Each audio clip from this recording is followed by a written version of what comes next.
What is doing? My name's Maloney. This is the 3000 podcast. I'm joined today by a very, very heavily requested guest and someone I've been trying to get on this show for a couple of years now. Krisy, thanks for coming.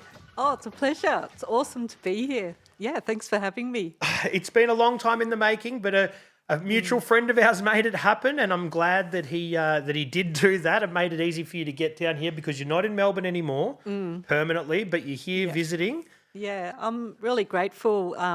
Brad Strutt mentioned about your podcast, and yeah, I'm happy to share my story and to allow, just all the new cats, the newer, younger generation know the history about how hip-hop started in Melbourne. So For sure.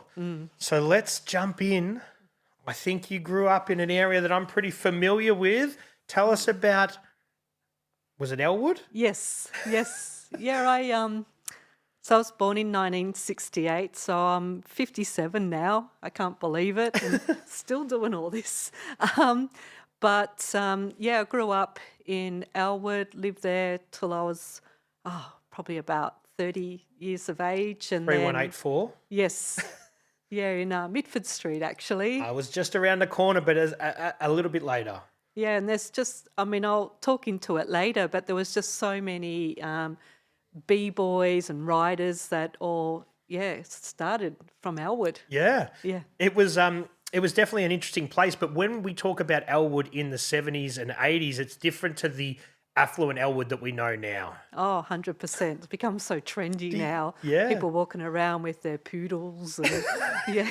But I remember even as a kid, Elwood had a bit of a bad rep because of the canal, and it smelled. People used to say that, you know what I mean? Like it wasn't that the hoity-toity Elwood we know now. Yeah, no, that's true. Yeah. Oh, look, there's definitely a dark side to Elwood, but we'll get into that. Yeah, Okay. yeah. So the early days, you're just going to, I'm guessing, primary school around there. Then when do you see hip hop culture? Okay, this is interesting because when I was about 15, my mum every Saturday used to go to Safeway in St Kilda, and when we were coming out of the shopping centre, I saw these guys breakdancing. They were called Street Style, and I go, "Oh, Mum, can I, check this out? I love the music and the vibe and everything." And my eyes fixated on one particular b-boy, which his name's John Robertson, but he went by the name Floor Prince. And I just thought, I was about 15 at the time, going, oh, he's hot. He had blonde hair, blue eyes, he was athletic. And anyhow, I asked how often they come and break dance, and they said, oh, every Saturday. So I'm like, Mum, I want to hang out here. And then I found out that Street Style, some of the members just lived around the corner from me in Scott Street. Yeah. Yeah, so it was a real small world. And just happened that a couple of years later, because I was going to a private girls' school, Star of the Sea in Gardenvale, and the nuns kicked me out, and so I wasn't applying myself academically enough. And I was getting more fixated, when breaking hit and when Beach Street and breakdance and Style Walls and Wild Style and all that was coming out. And I, just wanted to find out more and where could I get records and the music and go to Central Station Records and so forth. And my grades weren't doing so well, and so I got kicked out, and but as they say, one door closes, another one opens. My mum actually said to me, what do you really want to do? And I said, I'd love to go to Elwood High School because it was co-ed, and I knew so many b-boys and riders were going there. Yep. And so I went to Elwood High, but surprisingly enough, I actually did really well academically. I finished HSC, and I was able to juggle. I got into breaking, and then I met riders at Elwood High School, and I had a rider who lived 2 doors from my house. His name was Anton, and he introduced me to street style members and Future 4 and other crews, and that was my doorway through him. And yeah, funny enough, they were all going to Elwood High School. So there was like GS 38, who was a year ahead of me, and then there were so many riders who would come to Elwood High, and we'd just like play basketball after school and hang out. And so yeah, there was Future 4, there was Yuri Disguise, Mr. B, and also just friends of theirs who were riders, all just hanging out. We just congregate together and practice sketches, breaking and all that kind of stuff. And yeah, just like from the get-go formed a real solid friendship. And this is in the late 80s, mid to late 80s? Probably about 87. 87, yeah. 86, 87, I'd say. So Yeah. because for people that don't know, in that area of sort of St Kilda, Elwood, obviously Elwood High is in Elwood, but in St Kilda there was no high school. So you had, if you were in St Kilda, you went to Elwood, or you sort of went to CBC or something like that. So it was a catchment area for a lot of people in that area. Yeah. And that's why a lot of riders would go there. Yeah. And not too far in Camberwell, there was Swinburne Tech, and that's where Peril, Paris, Prime, there was Bondi, there was even some female riders that I met. Tiffany, who wrote Code, we ended up not long after like teeing up together, riding together. There was another girl called Vicky, and her brother was Prowler. Yeah. And she went to Swinburne as well. So Swinburne seems to be like the mecca for graffiti riders in the earlier days, and Elwood's also up there as well. There's a few schools that were prominent. So no, it was cool. Like we all just had like just all a common interests, and then I was finding everyone was going to the city square and hanging out at the youth centre, and there was a big graffiti board there. And so there was an actual youth centre there at the city square. So this is after the Marble. Yes. Right. Yeah, so I think it was just funded through City Council. A guy called Chris and Calvin were running it, and they were really on board trying to do as many projects and legals to have riders to peace. And so, which was really cool. And they were all about just trying to help, I don't know, us youth, like uplift, like to be recognised out in community, not as like being like street thugs or whatever, but, you know, you had like Murder, Jill Ransom, like some really prominent, really good graffiti artists back then who could do really, just insane, incredible murals and that. Yeah. So when you first get introduced to the hip-hop culture, you're just running with it in every capacity. You want to find out more about it. And you've got people in the area that you're in that you can look up to that maybe they're only a year or two older, but they know a little bit more about it. Are you the only female in those early days? Initially, but then I met Tiffany and Vicky, who were going to Swinburne. When I went to Elwood High School, there was a girl, her name was Rebecca, and she wrote Cherry X.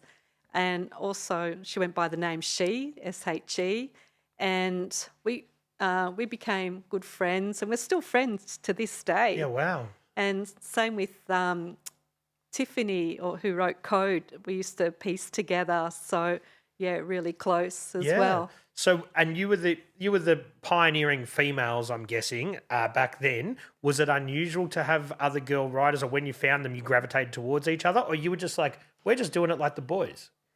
It's a good question. I was happy, like delighted to have more girls, you know, getting involved with it. But we were part of, like, it was very intimidating as well. Like when, you know, I had a best friend, her name was Carolyn, and when I left private girls' school and went to Elwood High, she followed along with me. Oh, wow. And so she used to come hang out and with the boys at the city square or at Riders Bench and that. And I remember Yuri, who wrote Prime, part of Future 4 and then USA crew. And he used to always be a smart ass towards me and to her and that. And I could see why girls back then would get quite intimidated by the boys. And I was lucky because I actually grew up with 2 older brothers.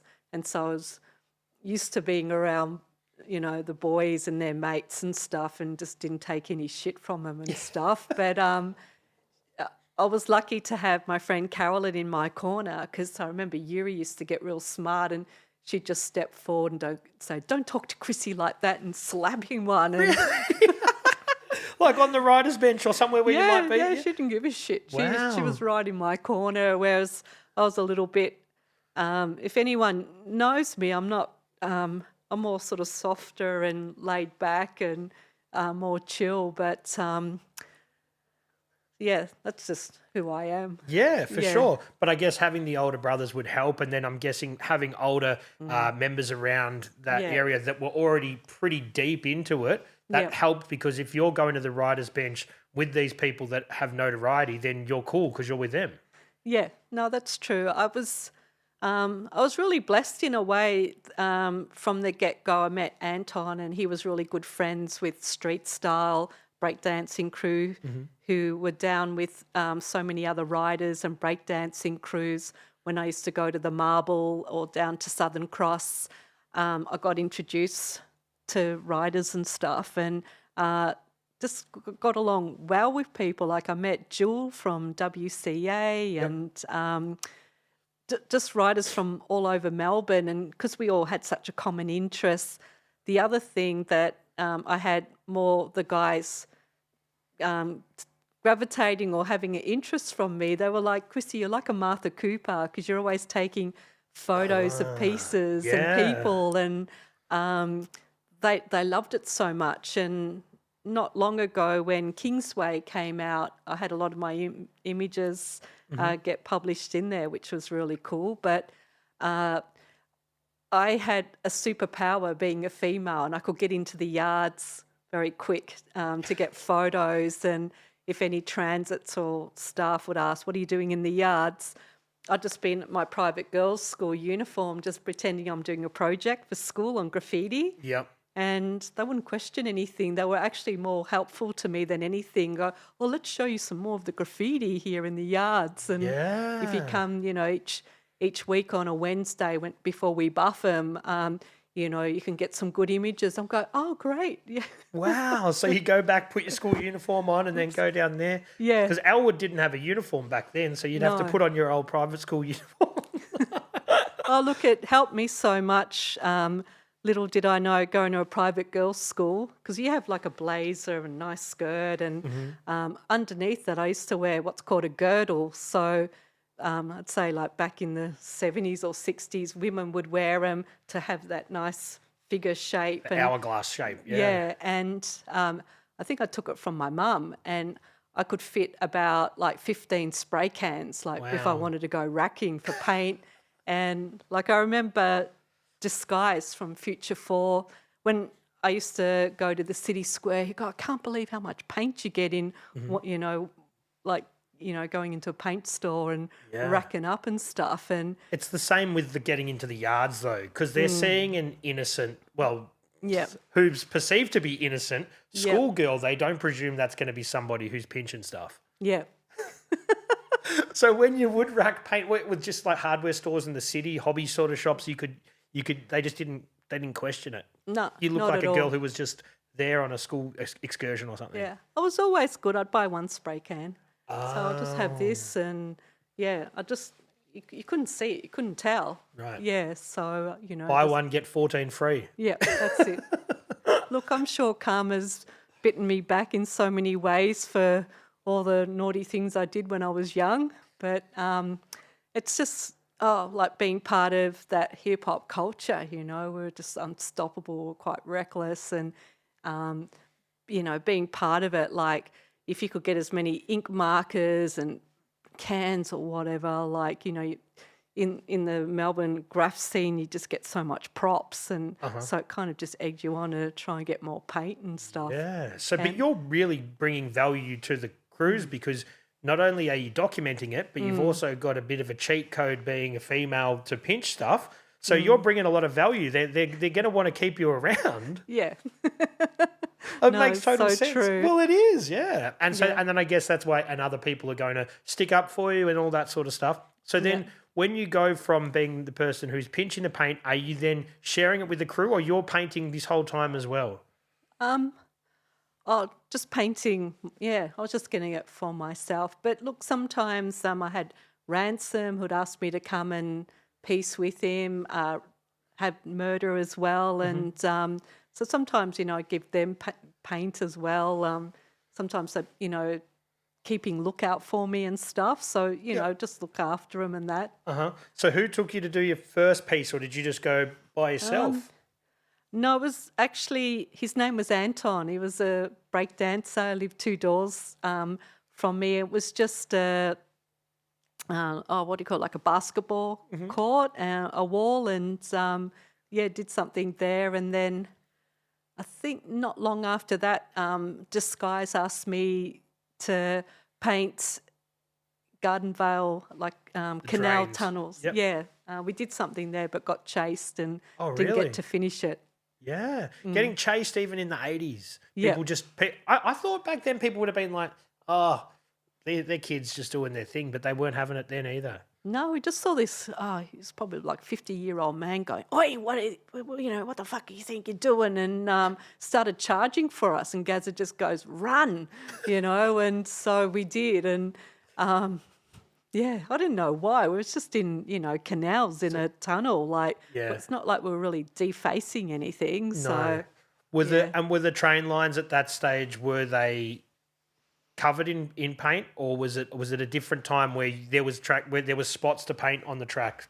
Oh, definitely more spots to paint on the tracks compared to now. But look, back then everything was, it was all about bombing and everyone just tagging up everywhere. Like if you went to Richmond Station, I don't think on the underground pass you'd find a clean spot anywhere. It's just just getting your name up as much as you can, even on the lines. But it was slowly permeating graph everywhere, like pieces on the lines. Yep. Yeah. And I guess that comes with more colours that are sort of introduced, because I'm guessing in the early to mid 80s there's not a whole lot of different variations of colours that you can get. Oh, yeah, nowhere near as compared to now. But I remember Tucson was my favourite paint, and you could get... Got the Tucson up there that my mate did for us. Yeah, I saw that. Yeah. I'm like, I want that signage. He went to Elwood College too. Who was it? It's Jumble.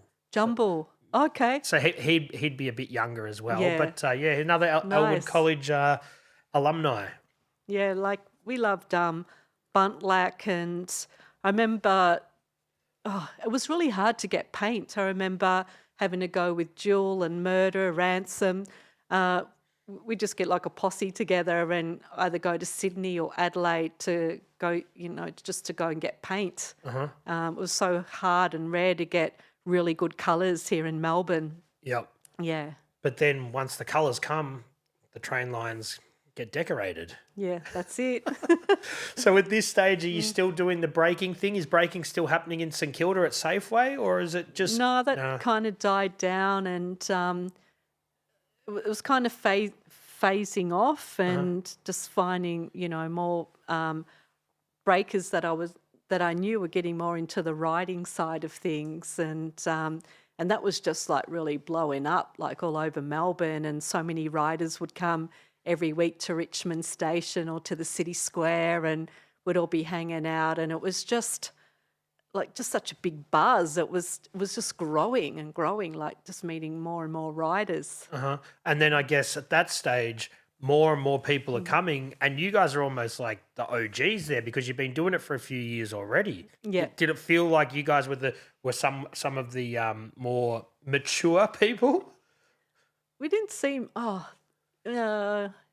guess so. Like probably by that stage we were about 17, 18 years old, and then you had all these like new upcoming kids, coming in and looking up to us and that, and I only started feeling like special if I was doing legal pieces, and that was through the City Square, the youth centre, and having just young dudes coming up going, "Oh wow, you're Krisy. I've seen your piece up," and I'm like, "Oh my gosh, what have I created?" Because I was full on bombing and doing run ups and all sorts of stuff with the boys, and With the word Krisy? yeah, Yeah, and which is your name, so it's yeah, going to be people are going to know who you are, I guess. yeah, Yeah. and just didn't know what influence I was having on the younger generation at the time. Going, "Oh, what have I created?" Like, but no, it was cool. Like Yeah. just to get my name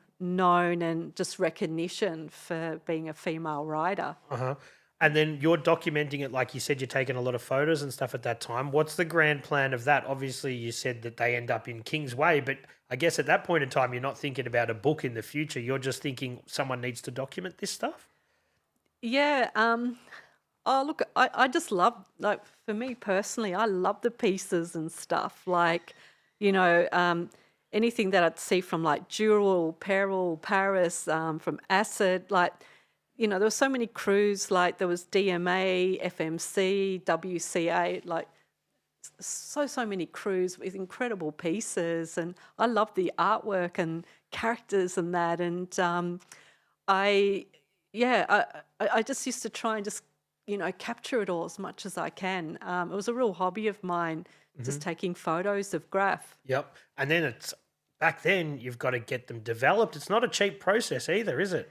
Yeah, I was lucky. A friend of mine, Tiffany, who wrote Code, she was working at a photo store, and I remember for some time taking all my rolls of film, and she could develop them, and I could get them It's a off great her. hookup.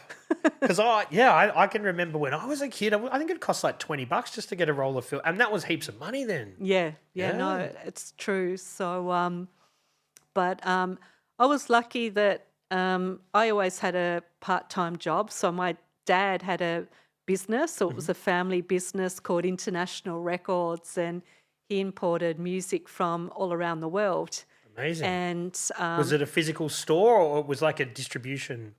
physical store, well, it was a market store. So he was the store holder at Victoria Market, Prahran Market, Croydon Market. Wow. And so every weekend I used to have to work. Yep. Have to get that 7 a.m. in the morning, unpack, be there all day, pack up the truck and come home. So I was going to say I was able to make a little bit of money, and that would be able to help me buy film and get photos developed and stuff. And also, Yeah. I'm guessing there's a lot of records there, which sort of feeds into your love for music as well. Was there any hip hop stuff that he was bringing in or anything like that? Yeah. So Yeah. that's an amazing hookup. Yeah. So when I was getting into hip hop music and learning about like the breaks, and it came from funk and and I loved all the disco, the soul and everything like that. And my dad would, surprisingly enough, get like from Europe disco and stuff. I was like, oh, this is different, Like Euro disco, yeah. Yeah, it Yep. was huge. And but absolutely loved it, and just like hearing jazz and just different sounds, like having more of appreciation for music when I was starting to learn about breaks. And so I was starting to collect records as well. And so this was probably about 1990s, started getting hip hop, jazz, funk, soul, and so forth. So your dad was importing them from overseas? Yeah. Wow. So if there was a record that was sought after, you couldn't get from your mainstream brashes or whatever, he had the ability to import that stuff. Yeah. Yeah. That's such a great hookup. Yeah, so in some ways I was fortunate. Look, it was hard that on a weekend I had to work, but at least I was getting some money and being able to afford my love and passion of not only doing graph, but capturing it as well. Were people digging for breaks then at the markets? Or Not really. They'd go generally to record fairs. Yep. Yeah. Yeah. My dad, he didn't have the biggest collection. He had some stuff, but nowhere near as if he went to a record fair or trade show. Yeah. Imagine the stuff that would have passed through your hands then that you didn't realise probably would be sought after in the future because it's got obscure I breaks and know. stuff. There would have been a lot. I know, so true. Yeah. But at least I guess if you, even if the downside is you have to work on the weekends, at least you're being surrounded with something cool and artistic. It gives you money. And I guess, is that where your love for music sort of goes to the next level? Do you think about DJing in 1990?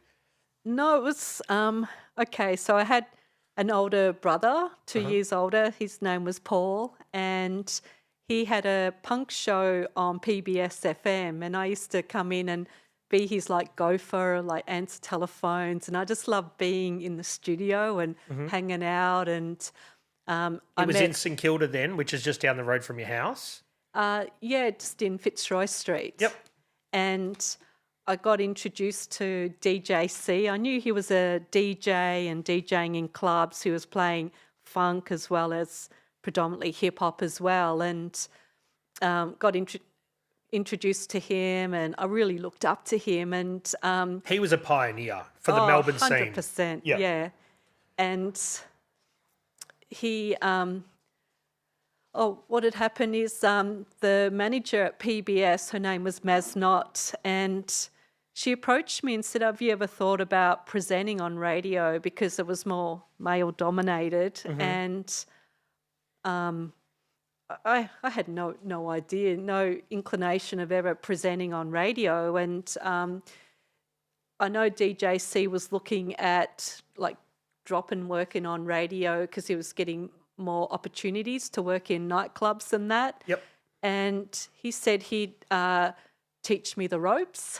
And so it was thanks to my brother that, there was an opening for me to take this opportunity to be under DJ C's wing and learn how to use all the equipment in the studio and so forth. And then we worked together for a while, having a radio show called Beats and Things. And then eventually he stepped away and I took over. And it was actually, funny enough, what's his name? DJ Choice Cuts from AKA Brothers. I mentioned earlier that he was part of Street Style. He went by the name of Floor Prince. Yep. And so he said, Krisy, there's a track out called by Third Base called, I think it was called Steppin To The AM. Steppin To The AM, I think. Yeah. Yeah, that's it. Yeah. And he said, why don't you call the radio show that, because it's from 10 to midnight. It'd be perfect. And I was like, what a brilliant idea. And so that's how I came up with my name, Steppin To The AM. And my vision was very different to DJ C. He played a lot of hip hop from USA, and for me, I wanted to make my show really underground and represent Australian hip hop and have an opportunity for young artists and to play their stuff on radio, because most mainstream radios wouldn't dare play their stuff. And at that time, it was only cassette tapes, like demos, and they weren't all, mastered and pristine or anything. And It was grimy. yeah, but I loved it. It was, just so gritty and That's amazing. And I guess there's a lot of awesome points in just that little I'm losing my words. Yeah. In that little story there's a lot of awesome points, but I guess one real takeaway for young people there is if you're interested in something, just be there, because the opportunities will arise. And you didn't think about being on air, but you're there. And from that, you get to go under the wing of somebody who is a pioneer. Yeah. And then before you know it, you're on the radio. And that's an amazing little story. I know. It's I just took the opportunity, but because I looked up to my brother so much, who was doing, he had a real big punk show at the stage, and for me, getting the props from my brother, like, wow, Krisy, you've got your own onus doing a hip hop show and doing it your way or how you want to present it. And so I was getting like mega props, and my brother was really looking up to me because I was only young, like I was probably about 20 or early 20s, and just starting this hip hop show. Yeah. So, and as the breakers sort of evolved and hip hop culture then grew into graffiti, and then from the graph, a lot of those guys get into rapping as well, and production and DJing. So the natural evolution is there from people that you've been hanging out with as well. I guess Yeah. you already knew a lot of the people that started to rap and DJ. Yeah, like Ransom was predominantly, one friend that I knew who was a writer, and because we did pieces together, and then he got into DJing, and he actually sold me his mixer, and which was from Tandy Electronics, and I think there were CDC turntables, and so my first kit was from him. He'd stepped up and got Technics turntables, and but yeah, him being a writer and then getting into the DJing and then into production, but. And a little bit of rapping he did as well there for a little bit. Yeah, with AKA Brothers. But I was so fortunate to have him every week come in to the radio station and help me put together, like formulate each week our shows. He was the main DJ for it for some time, and people who were listening in had no idea what we had to go through to present a radio show. We used to have to go to Central Station Records and ask if we can get some of the latest hip hop, and then we had to cart our own turntables and mixer into the show, as well as lifting crates of vinyl. And it was a bitch. Like sometimes at the studio, it was 3 flights up, and sometimes the elevator, quite often we get stuck in the elevator. It was this old shonky elevator, when if anyone ever went to PBS FM, and sometimes it just stopped midway. It was just crazy. So we never wanted to risk it. Yeah. We'd always have to lug our stuff upstairs and then have to set up everything and patch everything up and set up, before we presented. And I'm guessing that a lot of the Aussie rap that you're playing then is not on wax and it's not on CD, it's on a tape. So you have to figure out a way to play those tapes and make it all cohesive so it sounds good. So you're playing the American stuff on record, you're playing the Aussie stuff on tapes. There's a lot of moving parts.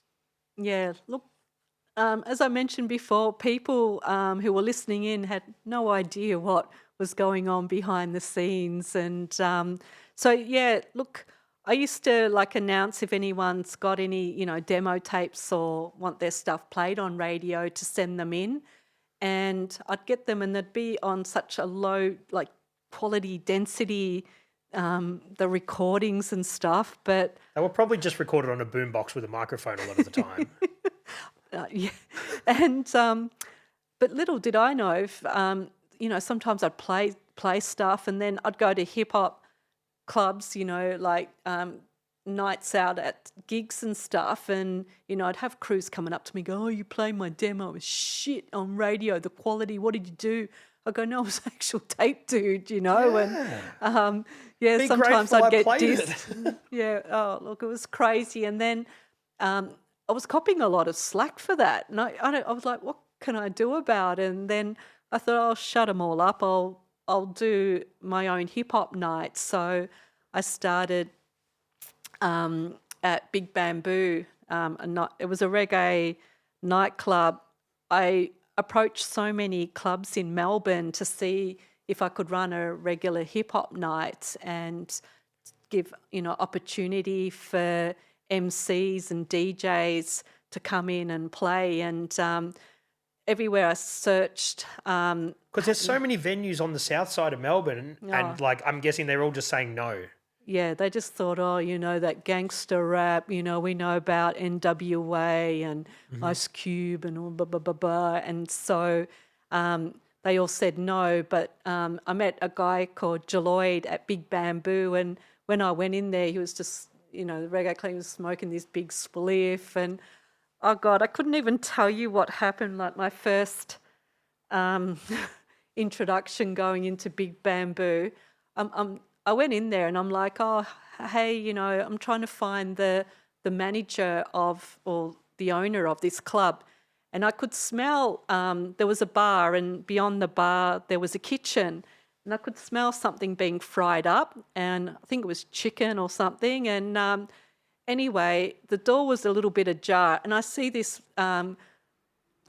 big black dreaded dude, and he's naked, and he's frying chicken, and I'm just like, oh shit, you know. And I quickly turned around and walked back out, and I went, no, go back and just knock on the door. And anyway, cut a long story short, he allowed me to. He said, look, we'll trial it to run a hip hop night. So what night were you doing? it was a Sunday night. Okay, so it's not an overly busy night for him, so it's No. kind of risk-free for them. Yeah, and so I had a mate called Suez.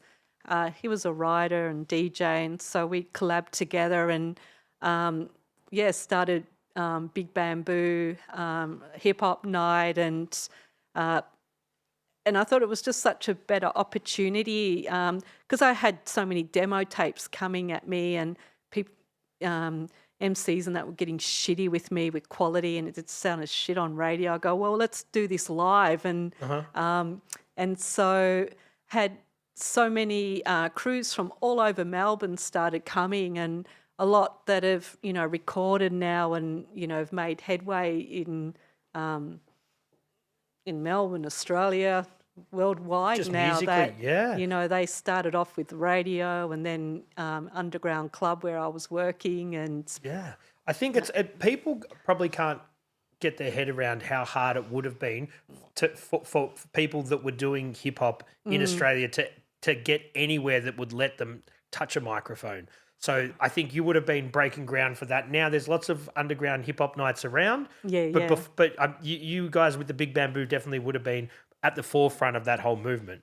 Oh, look, 100%, and it wasn't easy at all. Like, because the crowd that were coming were predominantly riders, and oh well, like not only in radio but at the clubs that riders would come and just like full on bomb, toilets and outside and stuff. And I even remember at the radio station. Oh, I'm just trying to think of his name. I had one guy just like full on bombed in the radio station, just tagging up and stuff. And in the actual studio? Yeah. Right. He just went ballistic. And anyway, it ended up, the manager called me in on the Monday and said, Krisy, you're responsible, whoever you had, whatever crews in here, if they don't have this place fully painted, I'll give you a week, no more hip-hop show. Wow. So I had to confront all the different crews that had come in, and I found out exactly who painted, and they'd be responsible if I was to lose my hip-hop show. And so he came in with paint and painted the whole place purple, and the manager loved it. Right, so so that iconic purple colour just happened to be the colour of buff that rider had. Yeah, 100%. Wow. There you go. And so it was kind of like a given word at the clubs, like no one's to full on bomb or write, because I could end up losing my night here. So it was great that everyone was so respectful not to dare tag up in the toilets and that. I'd have to put signage up, but people were respectful. Yeah. So you already had the radio show for a couple of years before the idea for the Big Bamboo Sundays came along? Oh, about 1 or 2 years later. Okay. Yeah, and I'm guessing you would have learnt a lot doing the radio show then, from the first few episodes with Ransom to then where it got to. You would have learnt a lot, met a lot of people, but also learned a lot about the whole radio scene. Yeah, no, it's true. I kept it as much as I could, kept it as underground as I could, like not play commercial hip hop, and that I did have like Sony, EMI, record companies sending me records, but that, it was more kind of commercial, but I was like, no, and I know a lot of DJ hosts can get so many bribes and that from record companies and stuff. But for me, my passion, my vision was trying to keep it as underground as possible, and just allowing for Aussie hip hop to blow up. I could. Yeah, and a lot of people don't really understand that Some people want to stay underground. They don't really get that. And I could imagine that the powers that be at the radio station might be like, you've got to play this commercial stuff. You've got to play that. But you just stood to your guns and said, nah, that's not how it's going to be. Yeah, and even just like even playing US underground hip hop or from Japan or from Europe or from England, I want to keep it as underground as possible, like to have radio airplay. I actually enjoyed the lyrics more of more underground stuff, not all this commercial. Yeah. How do I explain it? Cheesy stuff. Yeah, that's it. Poppy, yeah. Yeah. Yeah, and that's it. And once you get to a certain level of popularity when it comes to hip hop, it does seem to get a little bit cleaner and not as interesting. Well, that's what I think anyway. Yeah, I loved all the gritty, the real stuff, and you know, back then with what I was listening to, I love hearing stuff back from like Bias B and Brad Strutt and AKA Brothers. There was Rice and Tarkey. There was Murmur, and everything was so interrelatable. I could love so much. Yeah. So I'm guessing some of the early recorded hip hop, even if it is just demos, that's being sent to you. So if you've kept all that, you'd be sitting on some amazing demos, cassettes mostly, but I'm guessing as it moves into the 90s, maybe some CDs and stuff as well. Yeah, predominantly cassette tapes, which I still have, and they still work. Like, it's funny because sometimes I did film it, PBS live footage, and now my poor VHS tapes, I wish I had converted onto a disc. They snap, the tapes. Yeah, they perish after a while. Yeah, so I'm actually grateful. I found out J-Red, he pretty much has every copy of my radio show. Because he recorded it himself. Yeah, he was a big fan, a big follower. Wow. I'm like, oh, dude, you got to digitize it, please. Yeah. And he has. Has he? No, well, some of it. Oh, well, I some. think. Oh, look, I could play stuff back of, when, before I had Hilltop Hoods or, some of the biggest, bigger artists when they were first starting out on PBS and, just playing an instrumental on a record and, yeah. There must be countless stories. Does all of that blend into itself? Do you remember specific this Saturday, that Saturday, or is it all just like that was a period of your life? Oh, well, probably just a big period of my life. But it was exciting because at that stage I was trying to balance. When I finished high school, I got into nursing and to become a registered nurse. So I was studying Monday to Friday. It was full on. It was so intense. And then my outlet was music. So on a Friday, I'd go to Ransom's place and we'd go to Central Station Records or go through his records and put together for 2 hours radio show. And it was just such a big outlet for me just to create like balance, like creatively. Yeah, I guess, well, when you're nursing, it's all about the patient and doing the right thing, and then you get to the weekend and that's your creative outlet. I guess you're doing all your nursing duties and you're thinking about, I can't wait to play this song, I can't wait to do that. It gets to the weekend and away you go. Yeah, and, it was exciting every Saturday night doing this, and I was allowed by the manager to start allowing crews to come in, and it was getting better and better. Like I was getting sick of hearing these demo tapes and they were complaining about quality, and I'm like, well, come in live and MC live. And so it was so much better. And that's how I found I was just like progressing more about working on radio and how, best to have artists be heard. Were you worried about the running of it when it comes to the announcing and the back announcing and introducing people, or are you worried about the DJing and the playing of the songs mostly? Oh, wow. Because there's a lot of moving parts to that sort of stuff. People had no idea. It was usually just like Ransom and I initially, then eventually a guy called DJ Excel, and then DJ FX came in, and that it like I remember the telephone, it would have 6 lines and it would just constantly be ringing because, I'd be announcing if, you want your shout outs to be heard on radio. And so I had Ransom DJing, but I'm trying to answer the phones. And then when you're saying about back announcing and knowing where you're at, and meanwhile, you got someone tagging the walls, and this guy's rolling a joint, and it's and people coming in and out of the studio and so forth. And I always used to say it's like so much mayhem on Steppin To The AM behind the scenes. There was people drinking, they're smoking spliffs. So it was absolutely crazy. It was like a big party. It ended up being like a big party every Saturday night. And for anyone who knew about my radio shows, who actually did come in to either DJ or MC live, they'd go, Krisy, there's like 20 plus dudes in here and everyone's smoking and drinking. We're all just having a good time. And I was lucky with management at PBS because they said, Krisy, we don't care what you're doing now on radio, live.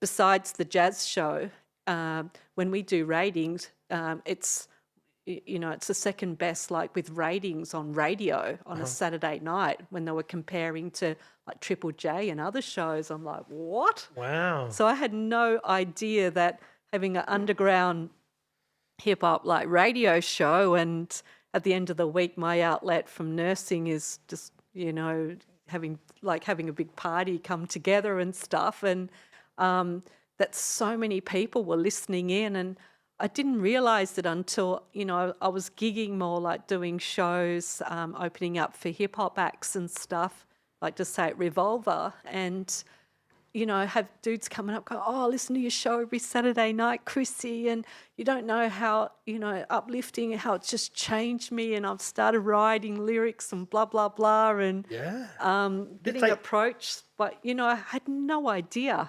But I guess people now, the younger generations now, don't understand the power that radio had pre-internet. Those people would have hung out till Saturday night just to hear something that they couldn't ever access. So that's why it would have made such a huge impact on so many of those people. We just didn't have any other way to hear the music that they would have been after. Yeah, and I was so grateful having the opportunity to to really nurture and support, Australian hip hop back then. It was such a great obligation, to do that, like to work on radio, and for me not having, any sort of bias towards any MCs. That look, sometimes I did get a lot of flack from MCs out in community when I used to go to gigs, like, oh, Krisy, why are you playing? I won't mention artists, but they're like, oh, you're playing some that have got American accents and that, and they're effing toys and they're whack and blah, blah, blah, blah, blah, blah. And I try not to have any ego. I was just like trying to embrace every aspect of, rap, hip hop. Well, it was so juvenile then as well, and you can't be what you can't see. So until people hear Aussie accents on the radio, how do they even really understand that that's not what you do? I guess it takes a while and there's some evolution, but because that whole scene in the early days especially was so rooted in graph culture, I'm guessing some of those beefs would have rolled into the music culture as well. Oh, look, big time. A lot of MCs, pretty much predominantly, probably 99% of MCs were all writers and tagging and stuff. And there were big egos going on back then. And I was copying it left, right and centre, but I just tried to stay very neutral to it all and just be fair to everybody. And, there was crews having riffs with other crews and that, and I just wanted to keep out of the drama. I was just there purely just for the music and give everyone a chance to have their music played, and each to their own. Would there be demos that you'd get sent and you'd be like, I want everyone's music to get played, but maybe not this one? Oh, it's just Was there quality control there where you were like, okay, it's got to be up to a certain standard? In some ways, yes, and I had to be careful with the swearing. PBS is different now. They let you go nuts sort of thing, but I guess then they might have had some more community standards. Look, I try to do what I can. We had a mute button, so luckily, with hip-hop and I'm playing records and that, and I'll know when the swear words, I was told, no, you got to hit the mute, and sometimes... And it was live, and sometimes I'd forget, like a second later, like there was a swear word, and a second later I pressed the mute, go, oops, forgot. You got to get the timing right, yeah. So it was all, and then I'd have, when I was out in community at gigs and that, they're like, Krisy, it's so fucked up, with your mute and swearing. Why do you press a pause after they swear? Or what are you doing? And I couldn't get a fresh recording of your radio show of that particular track. And I'm like, Yeah. Well, your job's not to be there to make sure they can pirate it. Your job's just there to play the music. But you've got it, you put it really in the middle of a rock and a hard place when you've got people that are like, hey, play our music and play it the way that we want it to be played. And then the radio station that still has to go by the community guidelines, and then you're stuck in the middle trying to navigate that whole thing. Yeah. Oh, look, it wasn't easy. There'd been quite a few times I was up before the tribunal. Oh, really?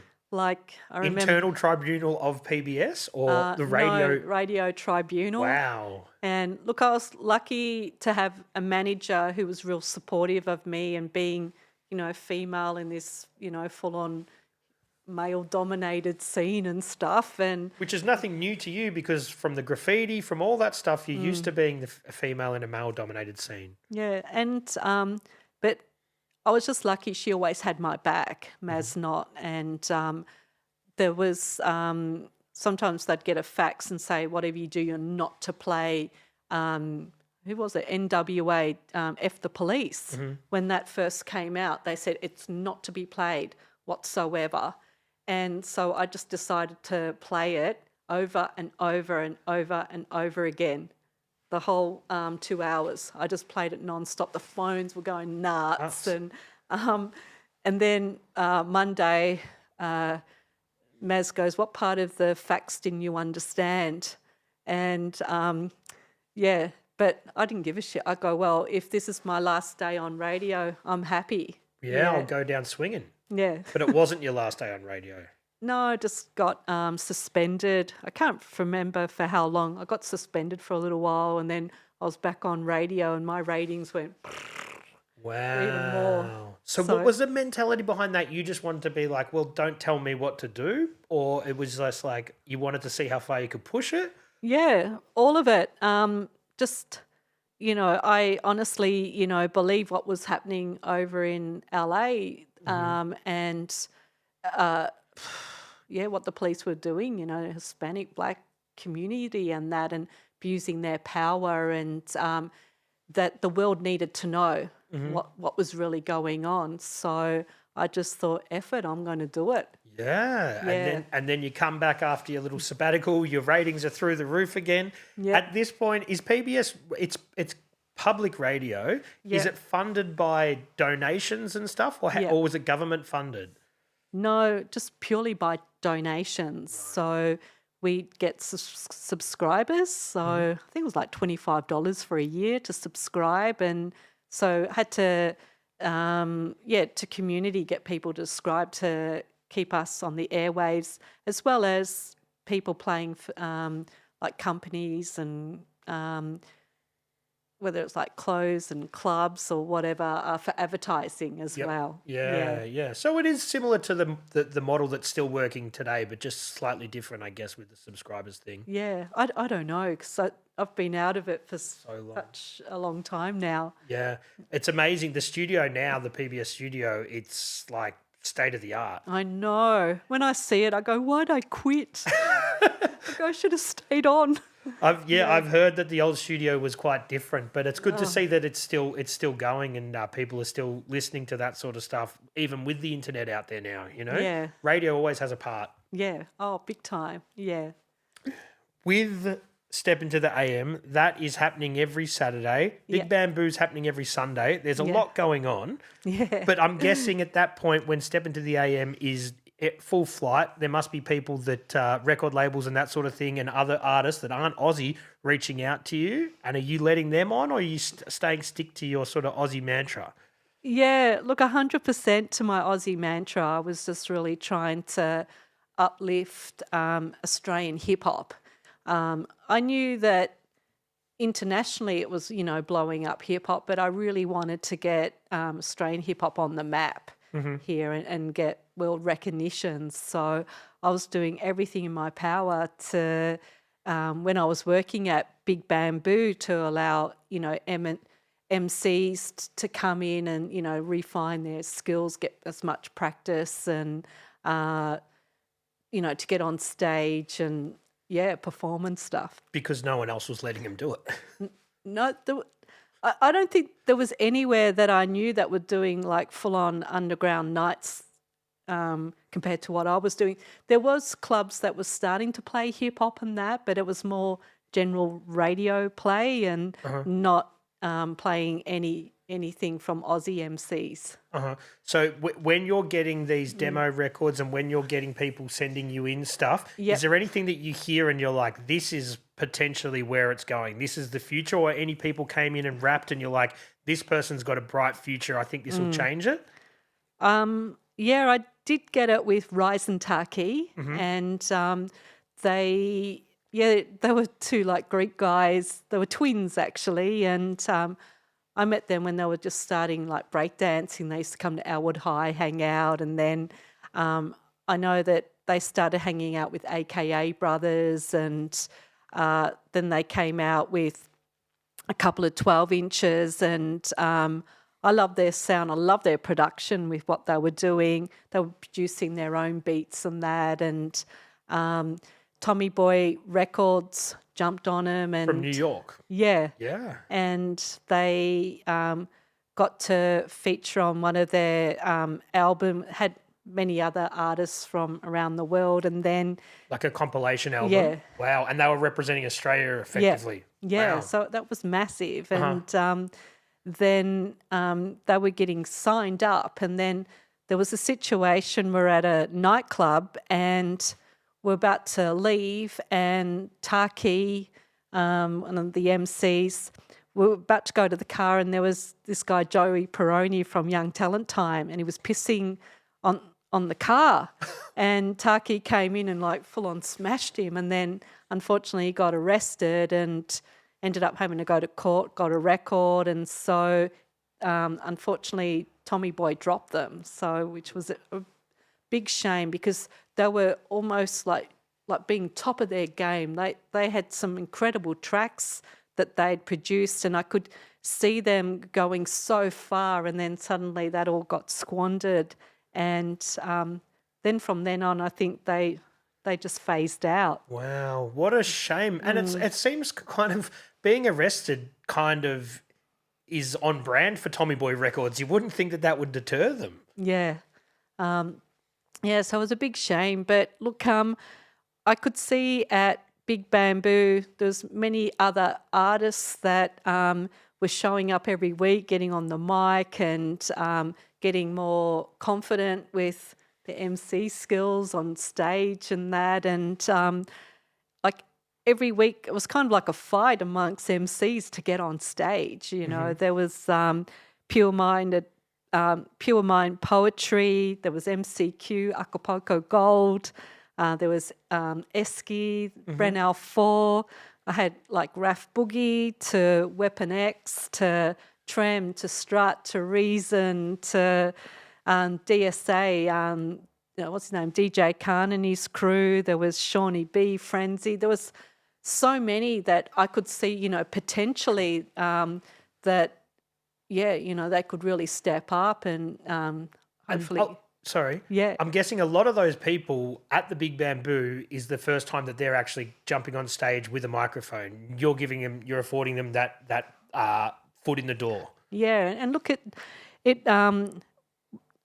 If I was an MC, it wouldn't be easy because, in Melbourne there was, big diversity of MCs from all different neighbourhoods and stuff, and hence a lot of testosterone and ego, and So it was quite daunting for MCs to even get up on stage. That sometimes fights would go down at the club and stuff. And but I was trying to be impartial to whoever they were, even if it was Weapon X who had, American accent and that I'd just give, everyone an opportunity, a chance to get up. I just wanted to keep trying to raise Aussie hip-hop and get it out there. For sure. So let's try and break, because I was too young, try and break down for me. It's a Sunday night. We're going to the city, which is sort of like the northwest side of the city where Big Bamboo was. Yeah. You'd roll in. Are we getting? Is security patting us down? Is there going to be a lot of people out the front? What's happening? This was as underground as it could get. There was no security whatsoever. I had Sue's a good mate of mine who was a DJ, and he had his Greek girlfriend, and she was absolutely gorgeous, but you didn't want to mess with her. She would kick someone like.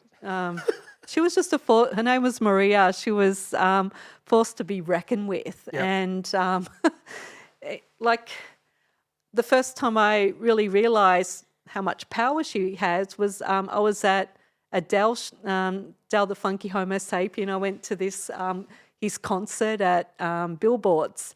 And anyway, he was on stage and I could even tell the quality of the concert wasn't good. And I was at the back with the crowd and I could see her standing behind the mixing desk talking to the engineer or whatever at this club. And there was a bit of, ruckus going on between her and the engineer. And then all of a sudden she does this roundhouse kick to his head. And all of a sudden I just see all security coming and they whisked her off. And then when I was running Big Bamboo and Sue was like, oh, yeah, my girlfriend Maria, she could do the ticketing and handle the front if, any dudes get into trouble or whatever, she'll sort them out. And I go, awesome, yep, she's my girl. Yeah, for sure. I saw firsthand what she's like. And did she ever have to kick many people out? What happened? Yeah, look, there was a lot of fights and stuff would go down.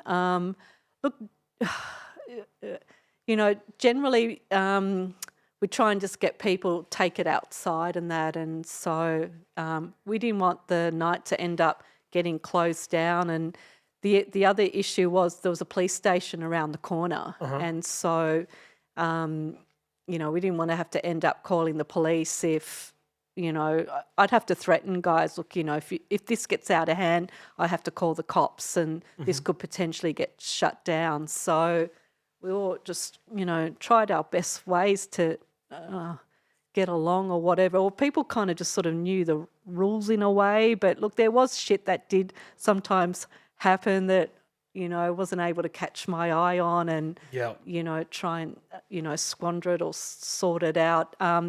The manager, Joloid, he had sometimes his mates would come and, have to scuff off some, crews and that if they got out of hand and stuff. Yeah. So like on a normal Sunday evening, yep. Is there an actual lineup of who's performing, or is it just you get there, Krisy's DJing, maybe Ransom's DJing, I don't know who else is DJing? I had at that stage I had Suez, I had DJ FX, I had XL come and as guests to come and spin, and I'm just trying to think. Yeah, but I didn't have per se a lineup of guest artists doing shows or anything like that. I just wanted it to make it a cypher, just play beats and whoever wants to get up to... So just playing instrumentals and then whoever's feeling it, jump up, grab the mic. Yeah. And would the crowd tell them they were whack if they were whack? There were boos and shit, people putting up their fingers and... There's some giggles coming from over there. So it wasn't easy, for...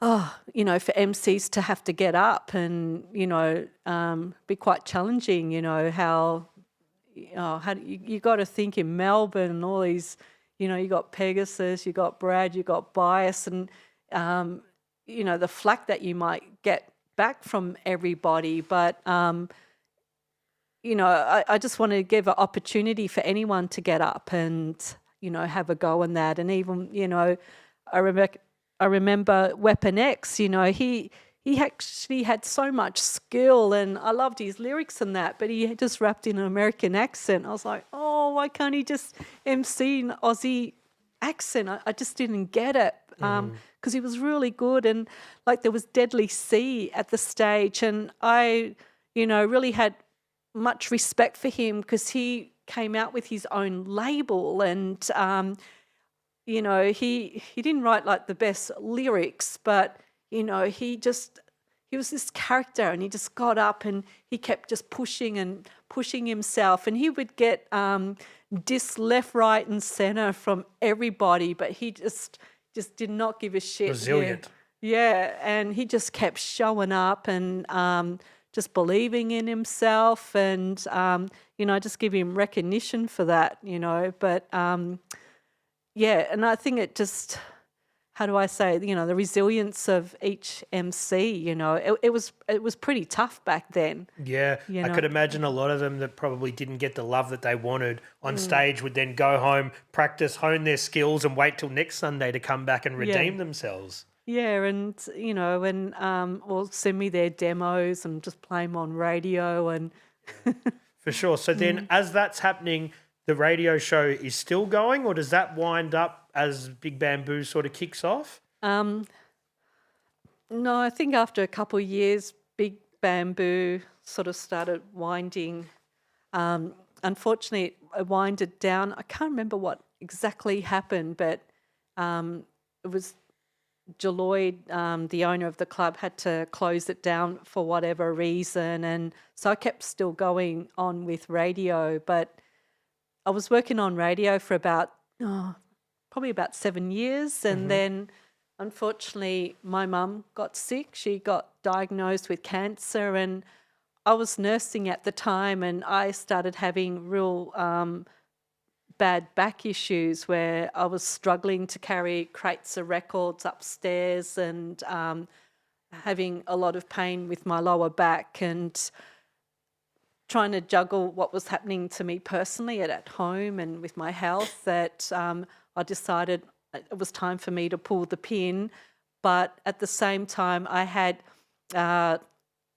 Bias B, I had Reason, I had Pegs, I had Stu Backer coming in, and I was approaching them and about if they could continue running Hip Hop Show, but being, how do I say, being real frugal, like being, like to keep this legacy of pushing Aussie hip hop, like not international, but yeah, just trying to keep pushing that, like getting Australia on the map as far as hip hop. So yeah, so then coming to the end of the year of the 90s is when you sort of stepped back. Yeah. And did you think, okay, I'm going to hand over Step Into The AM, or did you think I'm going to say to these guys, you can take it and make with it what you will? What was the kind of the thought process?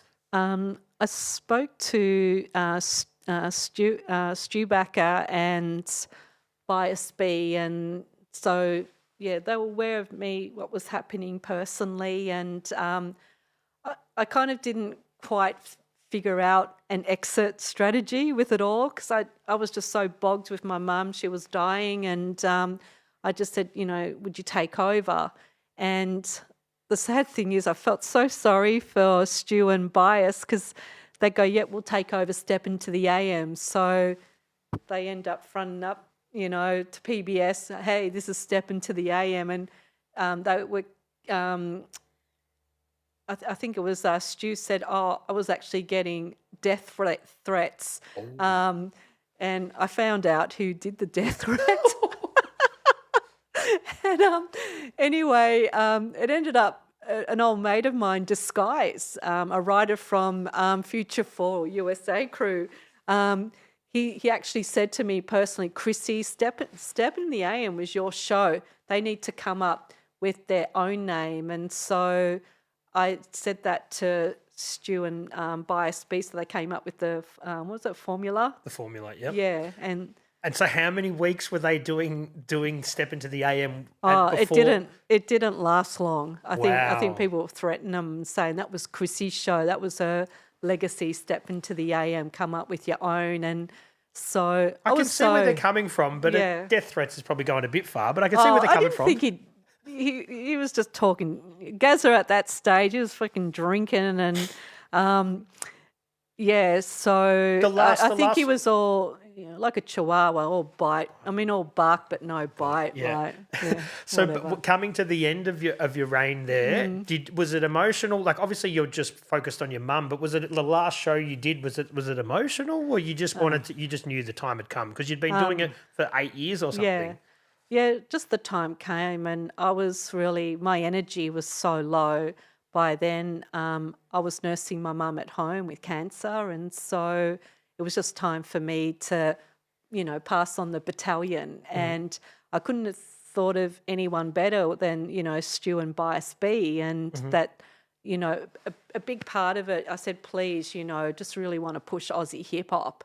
And I knew that they'd do that. And so... And they did. Yeah. Oh, big time, I'm so grateful to them for what they did. Yep. As somebody who's like a sort of generation or so younger, I was sort of too young to be tuning into Stepping with the AM, but the formula was huge for me and people of my age. So it's kind of cool that they did have their own legacy, but paid tribute to what you were doing as well. And probably for the best, it was rebranded into something else, even though if it was at the similar sort of time frame.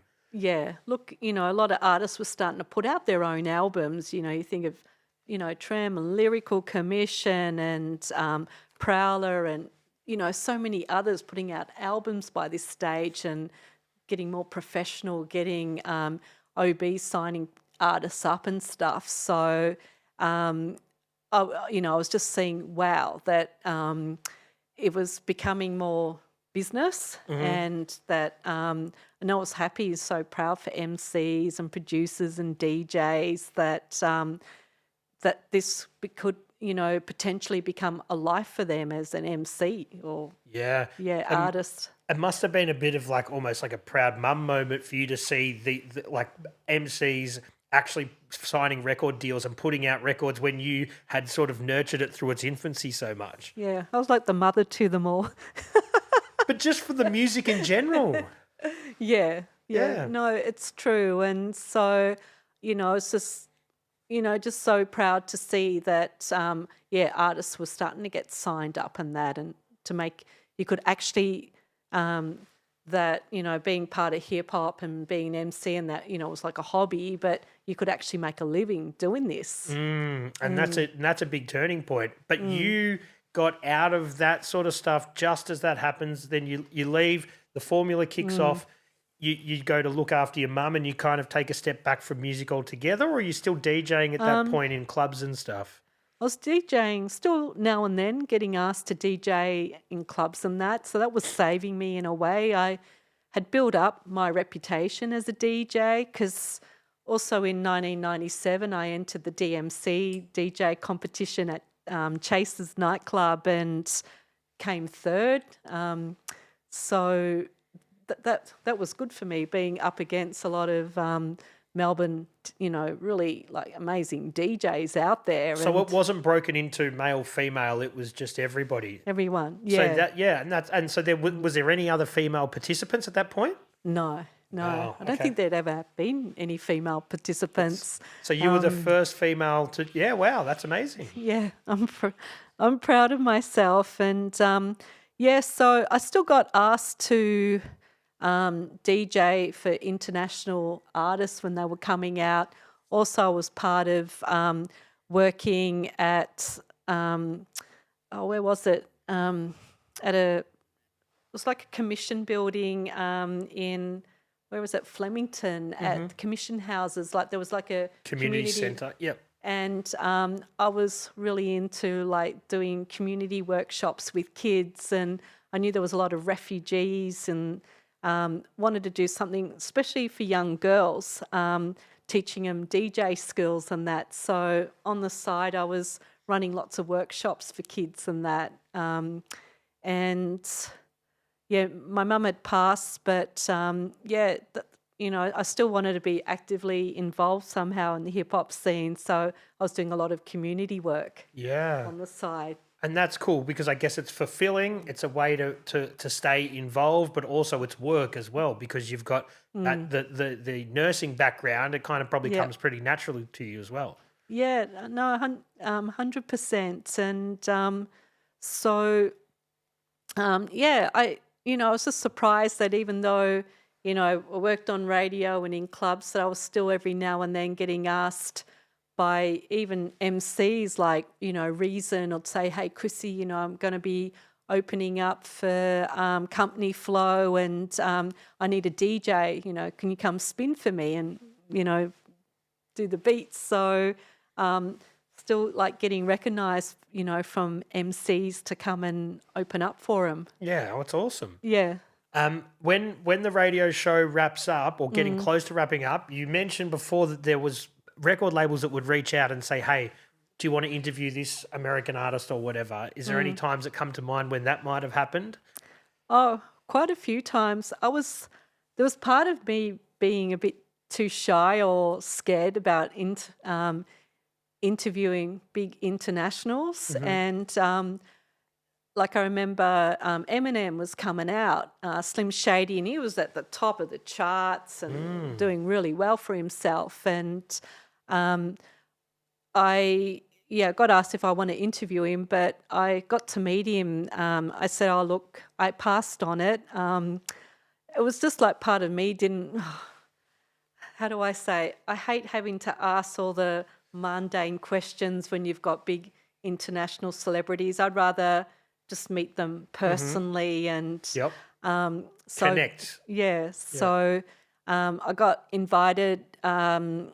Eminem, there was a private party at a club in like a little private venue thing, and they said, oh, do you want to come to it? And so I went and I said to him, it was actually fun. It was a funny story. I was hanging out with this girl called Bethany, and I saw him, and when I rolled up to the club, and I could see he was checking her out, and she was gorgeous, little petite, blonde hair, blue eyes.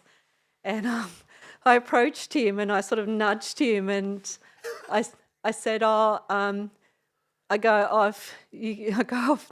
did this like Aussie accent to him. I was a bloody idiot. I go, if you buy this lady a top shelf drink, I'll tell you what her name is. And he goes, what? And I go, if you buy me a top shelf drink, I'll tell you what her name is and whatever else you want to know about it. And he goes, well, what top shelf drink do you want? And I go, are you going to buy me one? And I said, just surprise me. So he went to the bar, and I hadn't even introduced myself that I was Krisy or anything. He was keen to know about what this girl's name was, and little did he know she was, or how do I say, she was very loose in the hip-hop scene and, got around in the hip-hop scene. And then I'd already had a few drinks, and he comes back with a couple of top-shelf drinks, and he goes, so, what's her name? And I said it really fast. I go, oh, Bethany. And he goes, what? I go, Bethany. And he goes, pardon? Can you slow it down? I go, Bethany. He goes, no, you said something else. Bethany? And I go, yeah, it's Bethany. And he goes, no, you said Beth on her knee. And I go, I don't know it's the loud music. I don't know what's going on. I've had a few drinks. And he goes, so it's Bethany. And I go, yeah. And he's just looking at me real strange, and he's got the drinks, and he goes like this. And I go, oh, don't you want to know my name? And he goes, oh, what is it? And I said, oh, I'm Krisy, and I run an underground hip hop show and that. And so anyway, we just, started just chatting and stuff. And then afterwards he said, oh, he was staying at a hotel in South Yarra, and he said, look, I'm just going to have a small crew come back for drinks and snacks and food. If you want to come back with us, we're all just going to get in the limo and head back. And he's still partying at this stage because it's early in his career. Yeah. Yeah. And so, got to hang back with him and that, and I was real grateful. Like he had all these girls, and I wanted photos and autographs, but he actually, we just sat back, him and I together, just on a couch, just talking, and he, I just said, I'm just real grateful, just questions I wouldn't generally ask on radio and more personal stuff and that. And he just goes, look, I could talk forever with you, Krisy. And he goes, I think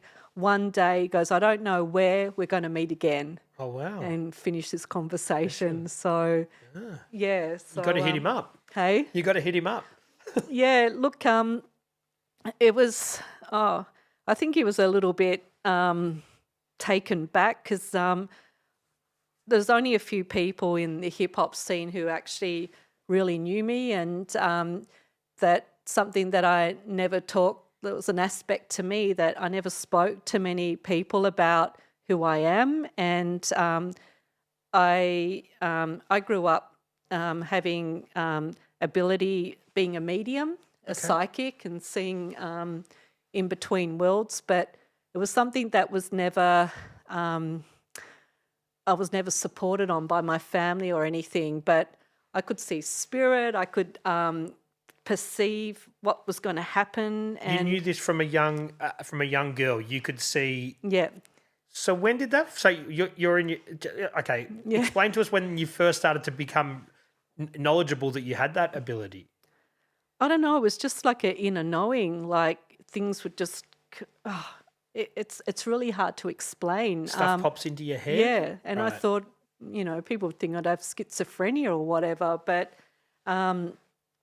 just having, like, I don't know, I was saying to a friend the other I was just talking to Brad Strutt before. I said, oh, look, I remember when I was a kid and when my parents were stallholders at the market, and they'd have a food van, and in front of the food van there'd be like an ice tray with water and drinks in there, and I'd be with my mum, and I was only a young girl, like about 6 years old, and saying, Mum, you don't want to pick up that can of Coke or lemonade or Fanta. I go, if you look at it, there's nothing nutritional, like nutritious in it. It's really bad for you.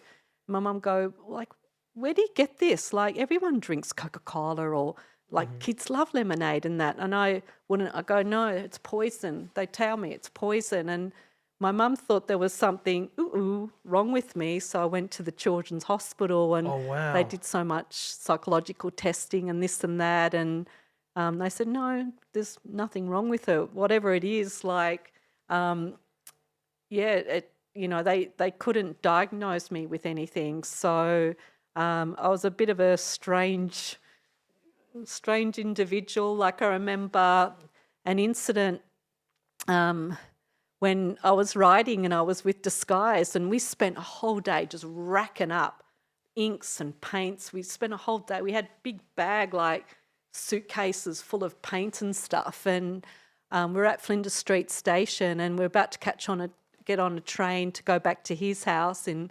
Balaclava, and I said to him, hey, I don't think we should get on the train. I'm getting told we should catch a tram home. Don't get on the train, whatever we do. And he goes, oh, don't be silly, And he did kind of know I had this sort of perception. Or so you had told some people? Yeah, just only a couple of people. And I said, no, I'm getting it really strong. Let's not do it. And anyhow, he kind of ignored me and said, no, we're going to catch a train, and like, don't be stupid. And then anyway, we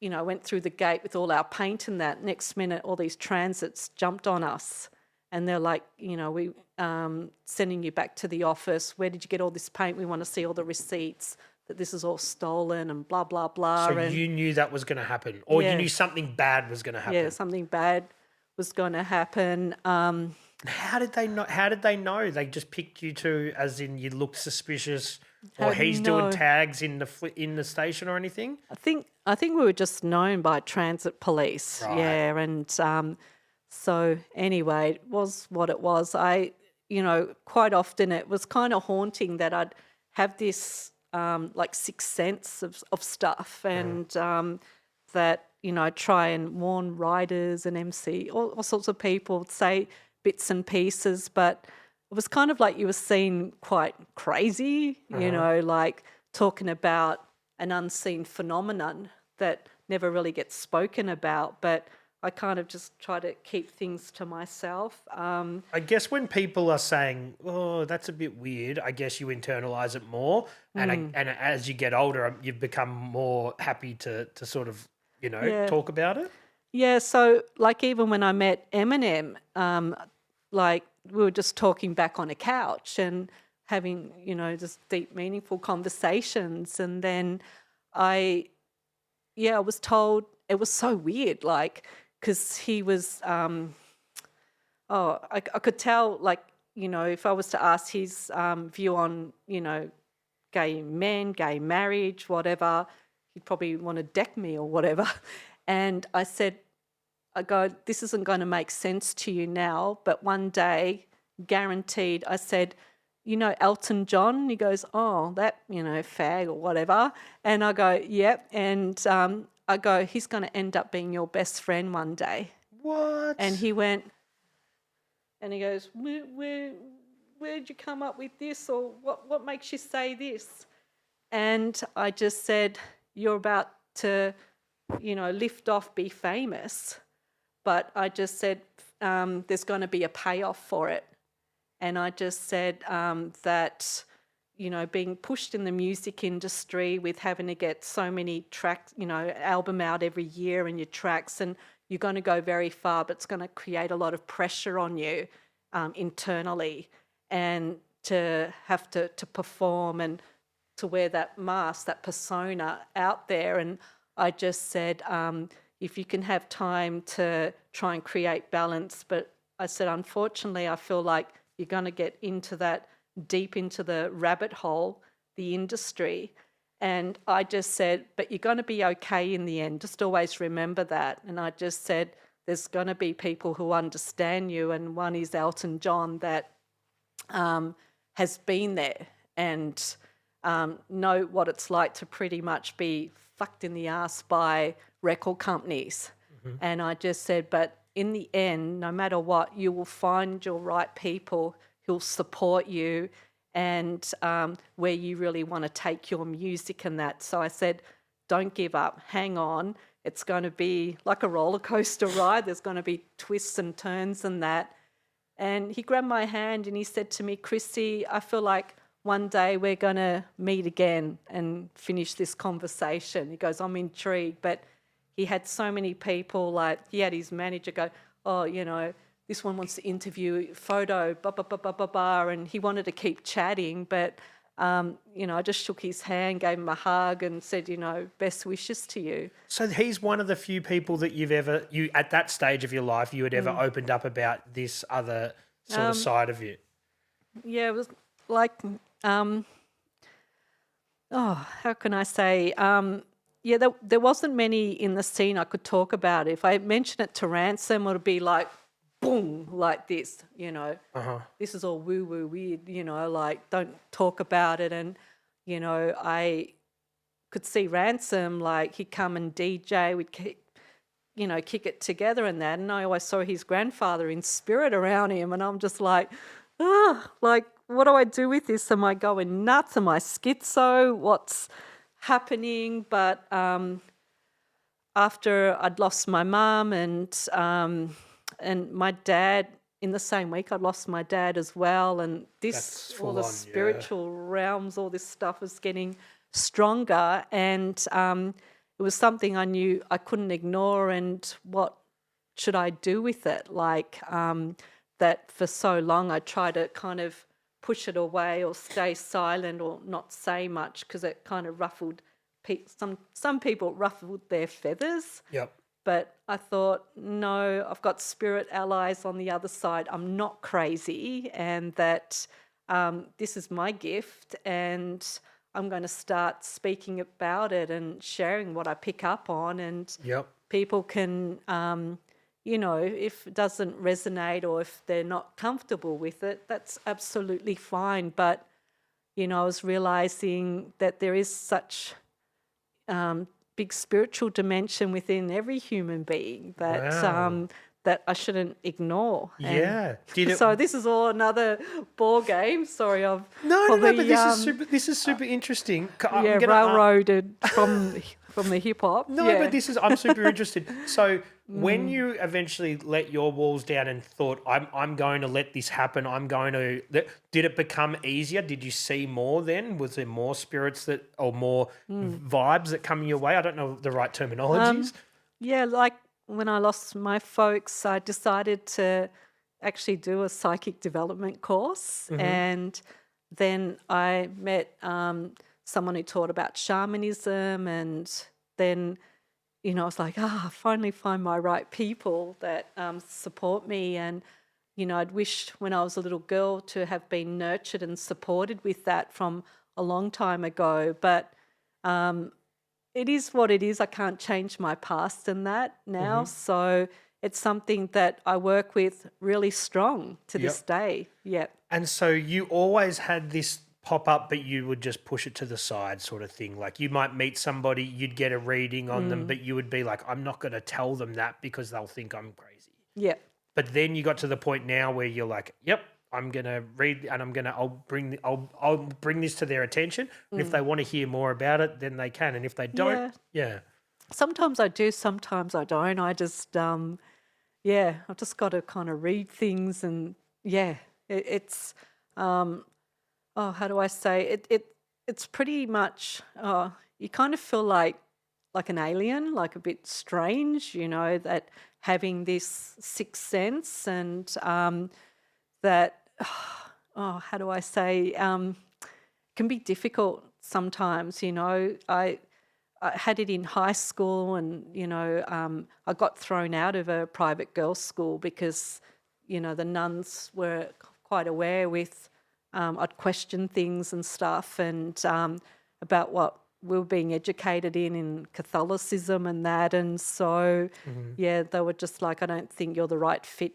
being in this school anymore. And although I went to Elwood High School and I went to a co-ed school, there were some students I could, talk to about, how do I say, other dimensions and worlds and stuff that some actually got, and I wasn't alone in that. So, it was a real fine line to be able to open up and share all this stuff. Is it say like with the Eminem thing? Do some people you get more out of them than others? Like you really could see a lot into his future. Do you meet some people and you get a big read on them, and other people not so much? Yeah.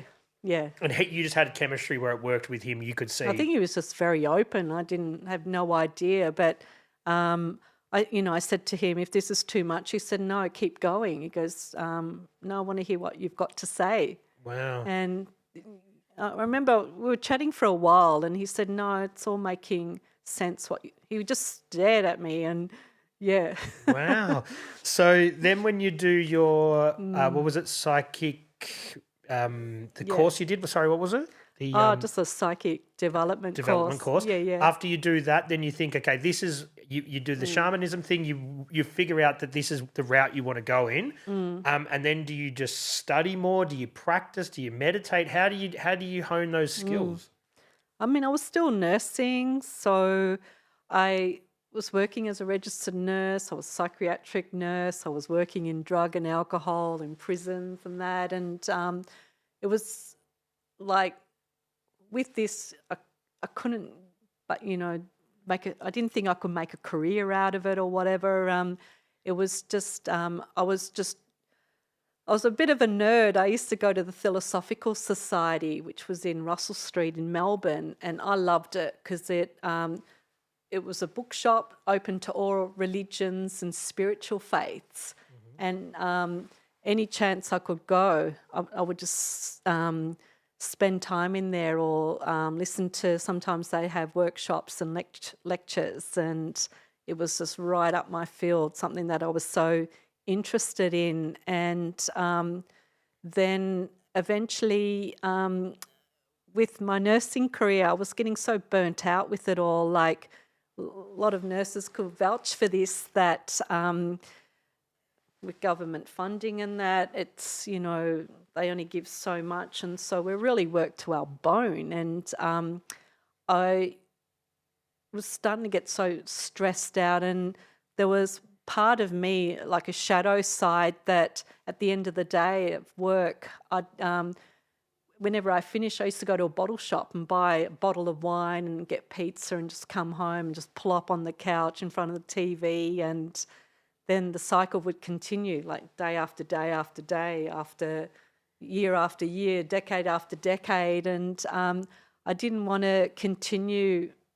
You had to break the cycle. And so not many people know this, but I got on my hands and knees. I said to God, I said, look, I can't continue like this anymore. I feel like it's going to kill me if I continue with my career, and I don't know what to do with my life anymore. And I said, I need just to stop, to have a break from it all. And I said, you know, if you're there, Creator God, I'm going to get on the internet now, and whatever first, I need a retreat. I need like a place just to get away and